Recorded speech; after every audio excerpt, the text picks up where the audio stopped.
قارون کو دولت مل گئی، اتنا بڑا خزانہ تھا اس کے پاس کہ قرآن کہتا ہے کہ ایک جماعت مل کے صرف خزانے کی چابیاں اٹھاتی. یعنی یہ معاذ اللہ کوئی گپ نہیں، یہ قرآن مجید نے بیان فرمایا کہ ایک جماعت مل کے صرف خزانے کی. تو حضرت سیدنا موسیٰ علیہ السلام نے کہا زکوٰۃ دو. زکوٰۃ کے معاملے میں لوگ ہیل و حجت سے کام لیتے، غریب ہو جاتے. اس کو کہا زکوٰۃ دو تو کہنے لگا آپ کی تو میرے مال پہ نظر ہے. اب نے فرمایا تو بڑا بیوقوف ہے، مال تجھے اللہ نے دیا ہے نا، تو اللہ کے رستے میں دے. یہ کام ذرا مشکل ہے کہ اس کو بار بار کہا تو اس نے نہ بجائے اس کے کہ وہ مال دیتا، اس نے حضرت موسیٰ پہ الزام لگا دیا. ایک عورت کو تیار کر کے لایا. یہ الزاموں والا کیس سنتے آ رہے ہیں آپ کہاں تک؟ حضرت یوسف پہ بھی لگا، جناب مریم پہ بھی لگا، حضرت سیدنا موسیٰ کلیم پہ بھی لگا، اور حضرت عیسیٰ پہ بھی. سارے ہوئے نا الزامات. آپ کیا بات کرتے ہیں؟ الزام لگانا، بہتان ترازی کرنا، اور ہمارے یہاں اچھی بات دل سے پھیلتی ہے، بری خبر وہ جلدی پھیل جاتی. ایک عورت کو تیار کر کے لایا معاذ اللہ تعالیٰ حضرت موسیٰ پر الزام لگانے کے لیے. اور جب وہ بی بی آپ کے سامنے لا کے کھڑی کی تو حضرت موسیٰ نے جلال فرمایا تجھے قسم ہے اللہ کی عزت کی، سچ سچ بتا معاملہ کیا ہے. تو وہ خاتون کانپنے لگی، کہنے لگی میں موسیٰ کلیم کے سامنے کیسے کھڑی ہو سکتی، مجھے تو اس نے پیسے دے کے تیار کیا، مجھے اس نے مجھے پیسے دے کے تیار کیا، اور بڑی اس نے مجھے تکلیف دی ہے. یہ جب کہا تو حضرت موسیٰ علیہ السلام رونے لگے کہ تو سارا کچھ کرتا پر میری سفید چادر پہ داغ تو نہ لگانے کی کوشش کر. آپ رونے لگے. آپ یقین کریں لوگ تکلیف دیتے ہیں بعضوں کا، ایسی بات کرتے ہیں جس کا کوئی وجود نہیں ہوتا. تو یہ کچھ لوگ کر دیتے ہیں لیکن وہ سمجھتے نہیں. کہتے ہیں آپ حوصلہ کریں، آپ درویش ہیں. حضرت موسیٰ سے بڑا درویش کون ہوگا؟ کلیم تھے نا اللہ کے، بڑا جگرا ہے نا. لیکن رو پڑے، کہنے لگے تجھے ایسا نہیں کرنا چاہیے. کہنے لگے اللہ اب اسے سزا دے. تو رب کریم نے اس کے سارے ساز و سامان سمیت اسے زمین میں دھنسا دیا. وہ زمین میں غرق ہو گیا اپنے خزانے سمیت.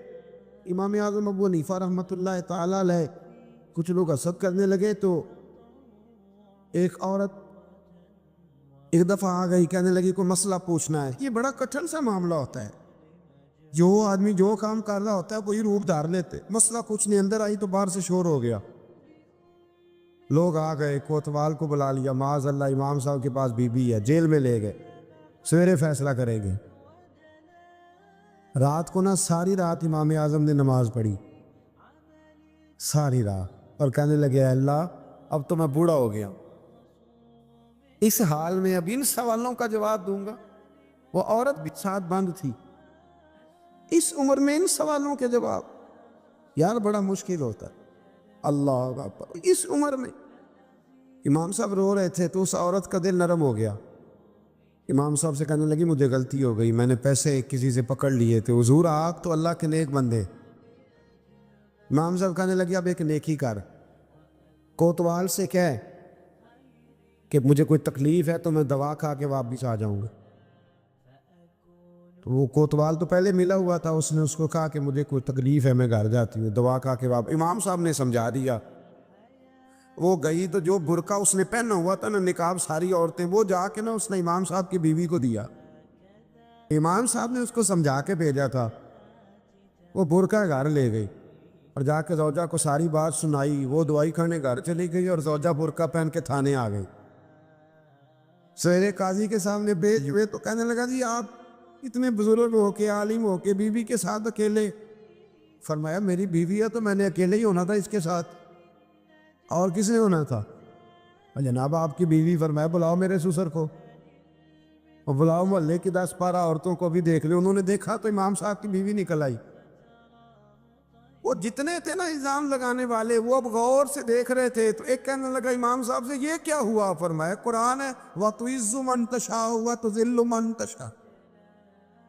یہ قرآن ہے. ہونا کیا تھا؟ رب نے اپنا وعدہ سچا کر کے دکھایا ہے. تو اس نے بھی الزام لگایا، پھر سزا یہ ملی کہ وہ ہمیشہ کے لیے زمین میں دھنستا۔ دولت کون دیتا ہے؟ اللہ دیتا ہے نا، تو اگر اللہ کہے تھوڑی سی واپس بھی کرو، بندیاں دے خرچے بات جانتے تھے، تھوڑی سی واپس مانگ لے تو ہاتھ تنگ ہو جاتا ہے۔ کہ خاتون نے ایک دفعہ مجھے پیغام دیا تو میں بڑی اس کی بات سن کے مجھے عجیب لگا۔ وہ کہنے لگی کہ دوسری جگہ میری شادی ہوئی ہے، مجھے طلاق ہو گئی تھی، تو مجھے ایک تانا روز سننے کو ملتا ہے، تو اتنی اچھی ہوتی تو وہاں نہ رہ لیتی۔ تو بھئی یہ کوئی تانے والی بات ہے؟ کو ضروری ہے کہ بیوی غلط ہوتی ہے تو طلاق ہوتی ہے؟ اللہ کے محبوب علیہ السلام کی 2 صاحبزادیوں کو ابو لہب کے 2 بیٹوں نے طلاق بھیج دی تھی، کس کی غلطی تھی؟ تو آپ کیا کہہ سکتے ہیں یہاں کیوں طلاق؟ تو اتنی جلدی بات تھوڑی کر دیں گے آپ، تھوڑی احتیاط فرمائیں بولنے۔ حضرت عبداللہ ابن عباس فرماتے ہیں میرے نبی پاک علیہ السلام نے میری تربیت فرمائی، اور محبوب پاک علیہ السلام نے فرمایا عبداللہ یاد رکھنا، یہ نوجوان دوست میری بات لکھ لیں، پریشان لوگ میری بات لکھ لیں، جن کے پاس قوت فیصلہ نہیں وہ اس بات کو لکھ لیں۔ حضرت عبداللہ ابن عباس فرماتے ہیں میرے نبی پاک علیہ السلام نے مجھ سے فرمایا تھا عبداللہ سن، اگر ساری دنیا مل کے تیرا کوئی نفع کرنا چاہے، کر نہیں سکتی جب تک میرے رب کی رضا نہ ہو، اور فرمایا ساری دنیا مل کے تیرا کچھ بگاڑنا چاہے تو عبداللہ بگاڑ نہیں سکتی جب تک رب کریم کی حکمت کا تقاضا نہ ہو۔ لوگوں سے ڈرنا، لوگوں کی طرف دیکھنا، ماحول دیکھ کے اپنے راہ کا تعین کرنا، ہر بندے کے خیالات کے مطابق ڈھلنے کی کوشش کرنا، فلانا نہ ناراض ہو جائے، فلانا نہ ناراض ہو جائے، وہ جس نے ہونا ہو جائے، بس رب رسول ناراض نہ ہو۔ اپنی زندگی میں اپنے مالک کو مولا جان کے، بل اللہ مولاکم، اللہ تمہارا مولا ہے، وَهُوَ خَيْرُ النَّاصِرِينَ، وہ بہترین مددگار ہے۔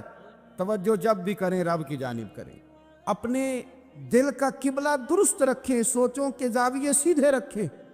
میرے بھائی، مالک جب بندوبست کر دے نا، جب مالک بندوبست کر دے، پھر ایسا بندوبست کرتا ہے کہ لوگوں کے پاس نا چارہ نہیں رہتا۔ حضرت مریم رضی اللہ تعالی عنہا پاک باز تھی، مسجد میں رہی تھی، پر مالک کی حکمت کے تقاضے بڑے عجیب ہیں نا۔ پھر جناب مریم کو اللہ تعالیٰ نے بغیر شوہر کی اولاد عطا کر دی۔ یہ بات ہی ایسی تھی، کسی نے کہا تھا کہ مخلوق تو فنکار ہے اس درجہ کے پل بھر میں سنگے در کعبہ سے بھی اصنام تراشے، تم کون ہو کیا چیز ہے داغے کبابی، لوگوں نے تو مریم پہ بھی الزام تراشے۔ تو لوگوں نے کہا کدھر سے لے آئی بچہ، تیرا باپ تو ایسا نہیں تھا، کہاں سے لے آئی؟ اللہ کرے میں آپ کو سمجھا سکوں، ذرا اپنے آپ کو وہاں کھڑا کریں کہ ایک پاک باز عورت، پاک باپ کی بیٹی، طیب ماں کی بیٹی، اور اللہ کے گھر میں پرورش پانے والی خاتون، ایک وہ وقت اور ایک یہ وقت کہ اس عورت کو کٹہرے میں کھڑا کر کے پوچھا جا رہا ہے کہ معاذ اللہ تیری گود میں بچہ جائز نہیں ہے، کہاں سے لائی ہے؟ اب خود سے صفائیاں بندہ کتنی کو دے، کتنی کو وضاحتیں کرے۔ اور میں نے تو اپنی زندگی میں دیکھا ہے زیادہ وضاحت دینے والے کو بھی لوگ جھوٹا سمجھنے لگ جاتے ہیں، زیادہ وضاحت دینے پر بھی لوگ کمزوری کا اظہار سمجھتے ہیں کہ کمزور پڑ گئے۔ آپ صلح کی کوشش کرتے ہیں، سامنے والا بزدل سمجھ لیتا ہے، زیادہ وضاحتیں بھی کمزور کر دیتی ہیں۔ اب حضرت مریم کو کٹہرے میں کھڑا کر کے کہا بچہ کس کا ہے؟ تو پھر خدا بندوبست جب کرے، اللہ جب مددگار ہو، تو پھر حضرت مریم کی گواہی درختوں سے نہیں دلوائی، اس نے پتوں سے نہیں دلوائی، پھر فرشتے نہیں بھیجے۔ حضرت مریم کہنے لگی مجھ سے نہ پوچھو، وہ جو پنگھوڑے میں ہے اسی سے پوچھ لو، ان سے پوچھو نا، وہ کون ہے پوچھ لو، ان سے کر لو سوال۔ انہوں نے کہا پنگھوڑے میں چند دنوں کا بچہ، یہ جواب دے گا؟ مددگار تھا رب، ان کی برات کا اعلان کرنا تھا مالک نے، اور جب مالک اعلان کر دے، جب مالک تیری صفائی دینا چاہے، جب مالک تجھے دنیا کے سامنے نکھارنا چاہے تو پنگوڑے میں لیٹے حضرت عیسیٰ بول کے کہنے لگے انی عبداللہ آتانی الکتاب، فرمایا میں اللہ کا بندہ ہوں، رب نے مجھے کتاب عطا کر کے نبی بنا کے دنیا میں بھیجا ہے، میں اللہ کا بندہ ہوں، کتاب لے کے آیا ہوں، نبی بن کے آیا ہوں۔ پھر پنگوڑے سے اعلان ہو گیا، پھر بچہ بول پڑا، اور یہ ایک دفعہ نہیں بات ہوئی۔ یہ بنی اسرائیل میں ایک جریج نام کے شخص بھی تھے جو نماز پڑھ رہے تھے، بعض نے لکھا ہے نفل نماز تھی، اماں نے پکارا تو آئے نہیں، تو ماں کے منہ سے نکل گیا تو اتنی دیر تک مرے گا نہیں جب تک کسی بے حیا عورت کا منہ نہ دیکھ لے۔ تو وہ عبادت گزار تھے، لیکن لوگوں نے ان کی عبادت، ریاضت، پرہیزگاری کو نہیں دیکھا، بس ایک عورت کو بھیج کے الزام لگوا دیا۔ وہ عورت آیا جایا کرتی تھی، اب آ جاتی ہیں عورتیں، مسئلہ پوچھنے کی نیت سے بھی آ جاتی ہیں۔ ماحول میں کچھ جگہ ایسی بھی ہیں جہاں عورتیں دم کرانے کے بہانے آ جاتی ہیں۔ وہ خاتون آتی جاتی تھی اس خانقاہ پہ، آستانے پہ، یہ بخاری میں موجود ہے، پھر اس نے کہا میری گود میں جو بچہ ہے یہ انہی کا ہے۔ مجھے بتائے کیسے بندہ وضاحت دے؟ حالات خراب ہو گئے، لوگ کٹیا جلانے لگے، ماحول اور طرح کا بن گیا۔ میرے نبی پاک علیہ الصلوۃ والسلام فرماتے ہیں پھر اس رب کے بندے نے کہا مالک تو کریم ہے، تیری مشیت کا تقاضا آیا جو میری ماں نے جملے بولے تھے، پر اب میں وضاحت دینے کے قابل نہیں رہا، اب تو ہی کرم کرے گا تو دروازہ کھلے گا۔ تو وہ چند دنوں کا بچہ پنگوڑے میں بول کے کہنے لگا میں اس درویش کا نہیں، میں تو فلانے چرواہے کا بچہ ہوں، وہ جو بکریاں چراتا ہے۔ رب کی مدد کو پکاریں، اپنے ساتھ اپنے مالک کی مدد کو شامل کریں، تھوڑے رزق پر بھی گزارا اچھا ہونے لگ جائے گا۔ سارے لوگ آپ کو گرانے کی تدبیریں کر رہے ہوں گے اور مالک آپ کو عزتیں عطا فرما دے گا، اس کی بارگاہ سے حکمت کا تقاضا اور ہو جائے گا۔ ہم نے ساری زندگی لوگوں کو راضی کرنے میں گزار دی، ساری زندگی بڑھاپا آ گیا بچوں کو پالتے، اور بچوں نے آخری عمر میں کہہ دیا ابا اگر کوئی ڈھب کا کام کر لیتے تو آج ہمارے دن بھی پھر نہ جاتے۔ ساری زندگی گزار دی بہن بھائیوں کو راضی کرنے میں،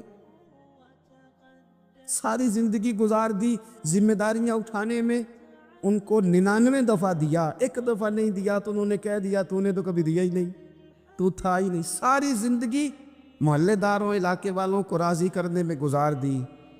اور میں نے ایسے لوگ بھی دیکھے دین کے لیے وقت گزارا، لیکن جب بڑھاپے میں دانت کام نہ کرتے تھے تو وقت کے مفتیوں کو بھی مسجدوں کی کمیٹیوں نے کہہ دیا اب آپ کی سمجھ نہیں آتی، ہم نے خطیب کو یور رکھنا ہے، نہ دیکھو دنیا کی طرف، دنیا رلا دیتی ہے، نہ راضی کرو بندوں کو، بندے تھکا دیتے ہیں، نہ پیچھے بھاگو ہر وقت دنیا داروں کے، یہ انسان کو کمزور کر دیتے ہیں۔ وہ تو کریم ہی بڑا ہے، 2 آنسو زمین پر بعد میں گرتے ہیں، بندے کے گناہ سارے پہلے معاف فرما دیتا ہے۔ اللہ کی مدد کا حصول، اپنے مالک کی مدد کی طرف بڑھنا، آپ کو بدر کی جنگ بھی یہی درس دے گی، آپ کو احد کا میدان بھی یہی سبق دے گا، فتح مکہ بھی یہی سبق دے گا۔ میرے دوستو جب رب مدد فرمائے، جب اللہ مددگار بنے، دوستوں سے ایک بات اکثر کرتا ہوں، میں کہتا ہوں کہ جتنے درد سے آپ امیر کو اپنی کہانی سناتے ہیں نا، اور جس طرح آپ کے آنسو بات کرنے سے پہلے گر جاتے ہیں کہ غریب ہیں، بچیاں ہیں، کاروبار نہیں، او میرے سنگیو، اس سے آدھے آنسو اپنے رب کی بارگاہ میں بکھیرو، اس کے حضور عرض گزار ہو جاؤ، اس سے طلب کرو۔ ایک وقت انسان پر زندگی میں ایسا آتا ہے کہ اسے یوں محسوس ہوتا ہے کہ میرا سایہ بھی ذرا سا پیچھے ہٹ گیا ہے، اسے یوں لگتا ہے کہ میں کسی سہارے پہ ہاتھ ڈالتا ہوں تو وہ بھاگ جاتا ہے مجھ سے، لیکن مالک کی بارگاہ ایسی عظیم بارگاہ ہے، رب رسول کے آستانے اتنے بڑے ہیں کہ آپ جب وہاں کشکول طلب دراز کرتے ہیں تو جھولی پھیلانے میں دیر لگتی ہے، ان کو بھرنے میں تو کوئی دیر نہیں لگتی۔ ہم نے اپنا سوچ کا قبلہ ہی دنیا کو بنا لیا ہے، یہ جو اللہ والوں کی مدد ہے یہ تو ہے نہیں، اللہ ہی کی مدد ہے۔ لیکن یہ جو سیٹھوں کی طرف توجہ کرنا، نوابوں کی طرف توجہ کرنا، دنیا داروں کی طرف توجہ کرنا اور اپنا مزاج اس طرح کا بنا لینا، یارو گردن کو جھکا دیتا ہے خیرات کا پتھر، جہاں میں مانگنے والوں کے سر کبھی اونچے نہیں ہوتے۔ اور اقبال کہتے ہیں غیرت ہے بڑی چیز جہان تگ و دو میں، پہناتی ہے یہ فقر کو تاج سردارا۔ میں عرض کروں گا کہ اپنی آپ جب توجہ کا قبلہ اللہ رسول کو بنائیں گے تو رب فرماتے وَيَرْزُقْهُ مِنْ حَيْثُ لَا يَحْتَسِبُ، میں نہ تجھے وہاں سے رزق دوں گا جہاں سے کبھی تیرا گمان بھی نہیں گیا ہوگا، یہاں سے بھی مل سکتا ہے، تو نے سوچا بھی نہیں ہوگا۔ بخاری شریف میں حدیث ہے، حضرت جابر بن عبداللہ فرماتے ہیں نبی پاک صلی اللہ علیہ وسلم نے نا 300 لوگوں کا ایک لشکر روانہ کیا کسی مہم کے لیے، کسی جہاد کے لیے۔ حضرت ابو عبیدہ بن جراح رضی اللہ تعالیٰ عنہ امیر لشکر تھے۔ فرماتے غربت اتنی زیادہ تھی، بھوک اتنی زیادہ تھی کہ ایک ایک کھجور دن میں ایک وقت کھانے کو ملتی تھی، اور کچھ دن ایسے آئے کہ اب کھجور بھی نہیں مل رہی۔ فرماتے اتنی زیادہ بھوک لگی مجاہدین کو 300 بندہ پتے کھا کے گزارا ہونے لگے۔ یہ بخاری میں موجود ہے۔ آپ فرماتے کہ دریا کے کنارے ہمارا پڑاؤ تھا، ٹھہراؤ تھا، جب بھوک سے نڈھال ہو گئے نا وَيَرْزُقْهُ مِنْ حَيْثُ لَا يَحْتَسِبُ، اللہ وہاں سے روزی دیتا ہے، گمان بھی نہیں ہوتا۔ فرماتے ہیں ایک مچھلی اللہ تعالیٰ نے دریا کے کنارے بھیجی، فرماتے ہیں وہ تھی تو مچھلی پر پہاڑ جتنی تھی۔ بخاری میں لفظ ہیں، حضرت جابر بن عبداللہ رضی اللہ تعالیٰ عنہ فرماتے ہیں 300 آدمی 18 دن تک اس مچھلی کو کھاتے رہے، مچھلی ختم ہی نہیں ہوئی۔ مچھلیاں نہیں، مچھلی کہتے ہیں 18 دن 300 بندہ کھاتا رہا، مچھلی ختم ہی نہیں ہوئی۔ اور فرماتے ہیں کہ اس کی ہڈی نکال کے، کانٹا کہیں گے آپ اپنی زبان میں، کہتے ہیں وہ نکال کے نا تو اس کو کھڑا کیا نا جب، تو اونٹ کجاوے سمیت اس کے بیچ سے گزر جاتا تھا، 2 اس کے کانٹے جوڑے۔ فرماتے ہیں وہ اس کا گوشت ہم کھاتے تھے اور اس کی چربی بطور تیل کے ہم جسموں پہ ملتے تھے، بیماروں کو اس سے سکون آتا تھا، تندرستی شفا ہوتی۔ فرماتے ہیں ہم کھایا بھی ہم نے، اور کچھ لے کے ہم مدینے بھی گئے، اور قربان جائیں نبی پاک نے بھی اس میں سے کھایا۔ ہم نے عرض کی حضور یہ معمہ کیا ہے، یہ ماجرا کیا ہے؟ تو محبوب نے فرمایا تمہارے پاس غذا نہیں تھی، رب نے تمہارے لیے بندوبست کیا ہے، اللہ نے تمہیں دیا ہے۔ مکان شروع کر لیا، ایک صاحب نے مکان بنانے لگے، آپ وہ حساب لگا رہے ہیں، کہتے ہیں میرے پاس اتنے پیسے ہیں، اتنے میں نے فلانے دوست سے کہنا ہے اس نے دے دینے، اتنے فلانے رشتہ دار سے کہنا ہے اس نے دے دینے، اتنے فلانے سے کہنا ہے اس نے دے دینے۔ یہ ساری کاپی بنا کے مکان شروع کر لیا۔ جو روز کہتا تھا نا کوئی حکم ہو جاتے دسی، سب سے پہلے اس کو کہا میاں پیسے چاہیے دین، وہ کہندا ہو کل ہی منڈا ٹوریا ہے، کدے تو پرسوں 10 داتے لب جانے سن۔ میں آپ کو اپنے تجربے کی بات بتا رہا ہوں۔ یہ لوگوں کا خیال ہوتا ہے نا کہ آپ سٹارٹ کریں فلانا کام، ہم آپ کے ساتھ ہیں، اللہ کا ہی کوئی نظام ہے، وہ بالکل بھی نہیں ساتھ ہوتے۔ لیکن ایسا نہیں ہے کہ کوئی ساتھ نہیں ہوتا، اللہ تعالیٰ بڑے اسباب پیدا کرتا ہے، وہاں سے دیتا ہے جہاں سے گمان بھی۔ ہمارا یہ ذہن بن جاتا ہے ہم ساری اپنے حساب سے چلتے، اتنے رشتہ داروں سے، اتنے کون آپ کے ساتھ چلے گا، سوال ہی نہیں پیدا ہوتا۔ یہ سارے کام چھوڑ کے سب سے پہلے 2 رکعتیں پڑھو، اپنے رب کی بارگاہ میں، رسول کائنات کی بارگاہ میں گزارشات اور استغاثے پیش کرو، وہاں سے خیر طلب کرو۔ دنیا دار کیا دیں گے، کیا دے سکتے ہیں، کیا حیثیت ہوتی ہے کسی؟ اللہ کہتا ہے وہاں سے دوں گا۔ تو جو اللہ مال دے وہ لینا چاہیے کہ رشتہ داروں کا مال دیکھنا چاہیے؟ جو اللہ دے وہ لینا چاہیے کہ سیٹھوں نوابوں کی جیبیں دیکھنی چاہیے؟ جو اللہ دے وہ قبول کرنا چاہیے یا دیکھنا چاہیے کون سا آدمی کہاں پہنچ گیا؟ چھوڑو، اپنی مٹی پہ چلنے کا سلیقہ سیکھو۔ کسی کے سنگ مرمر پہ چلو گے تو پھسل جاؤ گے۔ مدد اللہ سے چاہیں، اپنی توجہات کا مرکز رب رسول کی ذات پر بنائیں، پھر آپ محسوس کریں گے کہ بڑی جلدی اللہ تعالیٰ کی مدد آنے لگی ہے۔ کبھی آپ صرف کہہ دیں نا میرا رب میرے ساتھ ہے، اس لفظ میں اتنی طاقت ہے کہ دشمن ویسے زہر ہو جاتا ہے۔ زندگی میں کسی سے بھی لڑائی ہو اچھی طرح سوچ لیں کہ اللہ اس طرف ہے یا اس طرف ہے۔ اگر آپ زیادتی پہ ہیں تو پھر رب مظلوم کی جانب ہے۔ اگر اللہ کی مدد آپ کے ساتھ ہے تو دنیا کی کوئی طاقت آپ کو گرا نہیں سکتی، اور اگر آپ مظلوم کے مقابلے میں ظالم بن کے آپ کھڑے ہو گئے ہیں اور آپ نے رویہ وہ اختیار کیا ہے کہ جس میں مدد نہیں آئے گی، تو پھر یاد رکھ لیں کہ آپ کوئی بھی ہیں، کہاں بھی ہیں، آپ کمزور ہیں۔ طاقتور تھے ابتدائے اسلام میں، ظاہری طاقت تھی کفار مکہ کے پاس، وہ ڈنڈوں سے مارتے تھے غریبوں کو، ان کے ہاتھوں میں ڈنڈے تھے، پر خدائی طاقت ان مظلوموں کے ساتھ تھی۔ صاحب زرقانی نے لکھا ہے، حضرت زنیرہ رضی اللہ تعالیٰ عنہ ایک لونڈی ہیں، غریب ہیں، ماڑے دا کی کام محمد نس جانا یا رونا، غریب سادی بی بی اور لونڈی کنیزہ، ایک مشرک کی کنیزہ تھی، انہوں نے کلمہ پڑھ لیا، وہ ڈنڈوں سے مارتا، دروں سے مارتا، تکلیف دیتا۔ حضرت زنیرہ رضی اللہ تعالیٰ عنہ کو اتنا مارا، اتنا مارا۔ اب آپ ایک اور پہلو پر بھی غور کریں، مار بھی پڑ رہی ہے پر خدا ادھر ہی ہے، اللہ کی مدد ادھر ہی ہے۔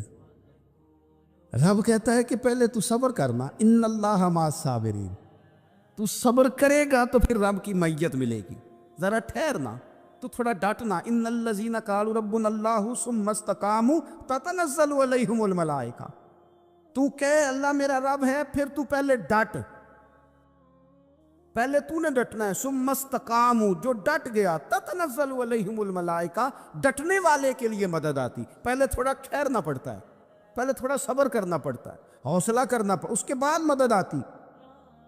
مار پڑ رہی ہے، مارا جا رہا ہے، حضرت زنیرہ کو ان کا مالک جو ہے ظاہری آقا وہ مار رہا ہے، یہ کنیزہ ہے، اتنا مارا، اتنا مارا، ان کی بینائی چلی گئی، نظر آنا بند ہو گیا۔ ابو جہل آیا اور کہنے لگا زنیرہ دیکھا نا ہمارے بت تیری آنکھیں لے گئے، معاذ اللہ، لات و منات ہمارے بتوں نے تجھے اندھا کر دیا۔ اب ایسا نہیں ہے کہ بی بی روتی جا رہی ہے، روتی جا رہی ہے، مایوسی مایوسی، معاذ اللہ، پریشانی، غریبی بڑی ہے، پوچھنے والا کوئی نہیں، یہ باتیں نہیں۔ کیا جملے ہیں خاتون کے، کیا لفظ ہیں۔ ابو جال نے طنزیہ کہا، معاذ اللہ، کہنے لگا دیکھا نا ہمارے بتوں نے تجھے اندھا کر دیا۔ تو جناب زنیرہ آنکھوں کی بینائی گئی ہے، رات کو گئی ہے، دکھ ابھی تازہ ہے، لیکن اللہ پہ جو توکل ہے، اپنے مالک سے جو رشتہ ہے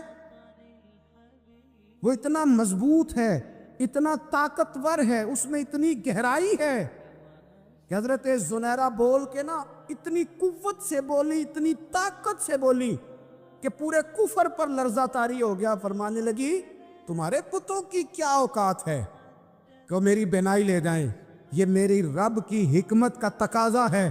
جب تک اس نے چاہا زنیرہ دیکھتی رہی، اور جب اس نے چاہا زنیرہ کی آنکھوں کی بینائی چلی گئی، اور اگر وہ چاہے گا نا تو بینائی واپس بھی کر دے گا۔ اگر ہو ذوق یقین پیدا تو کٹ جاتی ہیں زنجیریں، اگر وہ چاہے گا تو بینائی آ بھی جائے گی۔ حضرت زنیرہ نے رات کو یہ لفظ کہے، ابو جال اور سارے کفار ڈر کے سن کے چلے گئے، آپ اطمینان سے آ کے بستر پہ سوئی۔ جب سویرے اٹھی تو اللہ نے آنکھوں کی روشنی واپس کر دی تھی، آنکھوں کی اب چھڑی پکڑی ہے، بازاروں میں گھومتی ہے، کہتی ہیں بلاؤ کدھر ہے تمہارے لات و منات، دیکھو میرے رب نے روشنی واپس کر دی۔ آ کر میرے ساتھ ادھر آ، ستمگر ہنر آزمائیں، تو تیر آزما ہم جگر آزمائیں۔ بیمار لوگوں یاد رکھو، کہہ دیا ڈاکٹر نے کہ تو بڑا بیمار ہے، تو بڑا کمزور ہے، یہ ہو گیا وہ ہو گیا، تو ڈاکٹر اپنے علم کے مطابق بات کر رہا ہے، ہوگا تو وہ جو میرا رب چاہے گا۔ کمزور ہو جانا، پریشان ہو جانا، تکلیف میں آ جانا، پتہ نہیں بات ہو گئی ہے تو جانے کیا ہو جائے گا۔ اپنی زندگی کے اندر اپنے رب سے رشتہ مضبوط کرے، رسول کائنات سے رشتہ مضبوط کرے، اللہ والوں سے رشتہ مضبوط کرے۔ حضرت زنیرہ نے پیغام دیا کہ زندگی میں جو جینا چاہتے ہیں تو وہ رب کا نام لے کے جی سکتے ہیں، جو اپنی زندگی میں خوشیاں دیکھنا چاہتے ہیں تو رسول اللہ کے نام پر خوشیاں دیکھی جا سکتی ہیں. توکل کی بنیاد پر بندہ خوشیاں لے سکتا ہے. اور اگر انسان میں توکل نہیں ہے تو پھر وہ اس کالے جادو سے بھی ڈر رہا ہے, وہ نیلے سے بھی ڈر رہا ہے, وہ پیلے سے بھی ڈر رہا ہے, وہ فلانے سے بھی ڈر رہا ہے, وہ میرے خلاف فلانا رشتہ دار سازش کر رہا ہے تو ڈر رہا ہے, فلانا میرے بارے میں یہ کر رہا ہے تو ڈر رہا ہے, وہ پتہ نہیں دنیا ادھر ہو جائے گی تو کیا ہو جائے گا, اٹھ باندھ کمر کیوں ڈرتا ہے, پھر دیکھ خدا کیا کرتا ہے. تو اس ساری گفتگو کا نچوڑ آپ کو یہ عرض کیا ہے.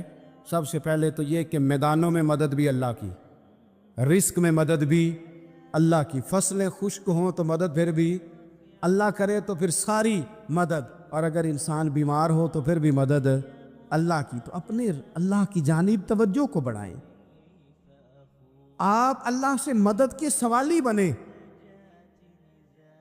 ترمذی کی ایک حدیث ہے, میں آپ کو زندگی کا تجربہ بتاتا ہوں کہ جب میں بڑا پریشان ہوتا ہوں تو یہ والی روایت کھول لیتا ہوں, مزہ دیتی ہے. میرے نبی پاک علیہ السلام نے فرمایا اپنے دکھ سیٹھوں نوابوں کو نہ کہنا, مالداروں کا نہ کہنا, ورنہ اللہ تمہیں کبھی غنی نہیں کرے گا. فرمایا اپنے دکھ اپنے رب کی بارگاہ میں عرض کرنا, جلدی کرے یا دیر سے کرے اللہ تمہیں لوگوں سے بے نیاز کر دے گا, اللہ تمہیں غنی کر دے گا. رات کو بیٹھو نا اس کی بارگاہ میں. امام غزالی سے کسی نے پوچھا تھا, امام غزالی سے, کہ حضور اللہ کا بندے سے راضی ہونا کمال ہے یا بندے کا اللہ سے راضی ہونا کمال ہے؟ تو امام غزالی مسکرائے, فرمانے لگے رب تو بڑا ہی مہربان ہے, وہ تو بڑی جلدی راضی ہو جاتا ہے. وہ تو مسجد میں آ کے توبہ کرے تو اللہ راضی, کسی یتیم کے سر پہ ہاتھ پھیرو تو اللہ راضی, وہ تو کسی اندھے کو رستہ دکھایا تو اللہ راضی ہو گیا, وہ تو طوائف نے کتے کو پانی پلایا تو اللہ. امام صاحب فرمانے لگے یہ بندہ ہے جو اللہ سے راضی نہیں ہوتا. جس کے پاس اولاد نہیں وہ کہتا ہے چلو ایک بیٹی مل جائے تو میں راضی ہوں, بیٹی مل گئی تو کہتا اب ایک بیٹا بھی ملے تو پھر راضی ہوں, پھر کہتا ہے یہ دونوں اچھی تعلیم حاصل کر لے تو پھر میں راضی ہوں, پھر کہتا ہے یہ بہت زیادہ پیسے کمائے تو پھر میں راضی ہوں. بہرحال راضی ہوتا, لیکن جو راضی ہو جاتا ہے نا, اللہ اکبر, جو اللہ سے راضی سکھی بڑا رہتا ہے, سکون میں بڑا رہتا ہے, مطمئن بڑا رہتا ہے. جو سمجھ لیتا ہے نا کہ جو میرے رب نے بہتر سمجھا وہ میرے اللہ نے مجھے. میں کبھی کبھی سوچتا ہوں کہ یار حضرت بلال حبشی نے کوئی عہدہ نہیں مانگا ساری زندگی, انہوں نے نہیں کہا مجھے بھی ایک صوبے کا گورنر بناؤ میری بھی خدمات ہے, مجھے بھی وزیر خزانہ بناؤ میرا بھی کچھ بنتا ہے. ایک دفعہ نہیں کہا سیدنا بلال حبشی رضی اللہ تعالیٰ عنہ نے کہ میری بھی کوئی ڈیوٹی ایسی ہونی چاہیے کہ مجھے چلو سپہ سالار ہی بنا دیا جائے. ساری زندگی مسجد میں جھاڑو دیا تو اسی پہ راضی رہے, ساری زندگی محبوب کے مہمانوں کا لنگر پکایا تو اسی پہ راضی رہے, ساری زندگی میرے محبوب علیہ السلام کے بچوں کی نوکری کی تو اسی پہ راضی رہے, راضی بالرضا رہے. حضرت سیدنا موسیٰ علیہ السلام نے عرض کی کوہ طور پہ جا کے, مولا میری قوم پوچھتی ہے کہ کوئی ایسا کام بتا جو ہم کریں تو ہم سے راضی ہو جائے. حضرت موسیٰ کی قوم کا خیال تھا کہ تہجد کا حکم آئے گا تو پڑھیں گے, صدقات کا حکم آئے گا تو دیں گے, جہاد کی بات ہوگی تو کریں گے. کچھ جو نیک لوگ تھے ان میں سے انہوں نے یہ پیغام دیا کہ مالک ہمیں بتائے کہ وہ کس کام پہ راضی ہوتا ہے, ہم وہ کام کریں تاکہ اللہ ہم سے راضی ہو جائے. حضرت موسیٰ کلیم کہتے میں نے عرض کی مولا میری قوم پوچھتی ہے کہ کون سا ایسا کام کریں کہ تو راضی ہو جائے. تو رب کریم نے ارشاد فرمایا, موسیٰ کہتے میرا خیال تھا کوئی لسٹ ملے گی, لیکن مالک نے ایک جملہ کہا, ایک جملہ, اور تفسیروں کے دریا بہا دیے. عرش کے مالک نے فرمایا موسیٰ ان سے کہو جا کے کہ وہ مجھ سے راضی ہو جائے, میں ان سے راضی ہو جاؤں گا, مجھ سے راضی ہو جائے. بندے اللہ سے راضی ہی نہیں راضی ہوتے, اللہ کی رضا پہ راضی رہیں, مالک کے فیصلوں میں اپنے دل میں کوئی بوجھ محسوس نہ کریں, اپنی زندگی اللہ کے فیصلوں. دیکھیں نا, جو ماں باپ اللہ نے بڑے اچھے سمجھے وہ ہمارے لیے پسند کی, وہ اللہ نے ہمارے لیے جو اس نے ہمارے حق میں بڑے, جو بہن بھائی, اللہ کرے آپ کو سمجھ آئے, جو بہن بھائی اس نے ہمارے حق میں بڑے اچھے سمجھے وہی بہن بھائی اس نے ہمیں عطا کیے. جس بیوی کو اس نے ہمارے گھر کے گلشن میں بہتر سمجھا اس کو لا کے اس نے ہمارے آنگن میں بٹھایا, اور جو اولاد اس نے ہمارے لیے باعث افتخار سمجھی وہ اولاد اس نے ہمیں عطا فرمائی۔ حضرت نوح علیہ السلام کا بیٹا کافر ہو گیا، پر کسی جگہ انہوں نے شکوہ نہیں کیا کہ مالک یہ کافر کیوں ہوا۔ اللہ کے قبضے میں ہے نا دل، پھیر سکتے ہیں نا، مقلب القلوب ہے، لیکن حضرت نوح نے دعا اللہ کی رضا پر راضی رہے، سمجھو کہ میرے حق میں جو بہتر تھا مالک نے وہ چیز مجھے عطا کر دی۔ ہم یہ سوچتے ہی نہیں کہ ہمیں نہیں پتا ہمارے حق میں بہتر کیا ہے، ہمارے رب کو پتا ہے۔